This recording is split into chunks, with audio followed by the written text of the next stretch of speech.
The immigration system in the United States of America is far too broken to function effectively.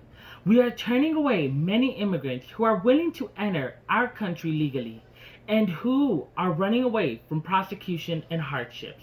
People who can invent new technologies, create jobs, and boost our economy. The greatest question our immigration system has to answer is, what do we do with the 11 million undocumented immigrants living in the shadows, fearing deportation each day? Many of them who are working to earn their sons and daughters a chance at the American dream. The United States of America has relied on immigrants to help boost our economy and are the backbone of our infrastructure. I am here to persuade you that immigrants are not a burden on U.S. taxpayers. Today, I would like to talk about first, the need for immigrants in the United States of America. Second, how much they impact the gross domestic product. And lastly, how they are here to work and not take advantage of government funded programs. I will begin by telling you the need for immigrants in the United States of America. President Donald J. Trump has stated several times that immigrants who come into the United States of America are a burden on U.S. taxpayers. Because of Trump, this is one of the most common misconceptions about immigrants. In Donald Trump's first State of the Union in 2017, he stated his tone for the immigration agenda, and when he stated that immigrants cost U.S. taxpayers billions of dollars a year. Contrary to his belief, millions of undocumented immigrants file for tax returns each year, and they are paying for taxes for many benefits they can't even use. According to the Institute of Taxation and Economic Policy, suggests that half of undocumented workers in the United States of America file income tax returns. The IRS data from 2015 shows that they received $4.4 million from income tax returns from workers who don't have Social Security numbers. That year, immigrants paid $23.6 billion in income tax. This does not include those who file their taxes using false Social Security numbers on their W-2 forms. I am sure that you can see the need for immigrants in the United States of America. Another important impact immigrants have on U.S. taxpayers is in the gross domestic product. The gross domestic product is a monetary measure of market value of all final goods and services produced in a specific time period. In order to achieve the 4% growth rate President Trump says he will accomplish, he would need immigrants in the United States of America.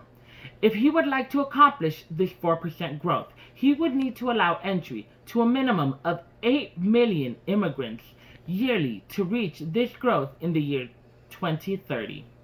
According to analysts in ProRepublic, Adam Ozmek and Mark Zandi at Moody's Economics Analyst, an independent economics firm. One group that comes to mind who are protected under the Deferred Act for Childhood Arrivals, DACA for short. These recipients have made such an enormous impact in our society just by being dreamers. Researchers have found that DACA recipients contribute $3.4 billion annually. DACA recipients have spent a total of $42 billion in the gross domestic product of the United States of America.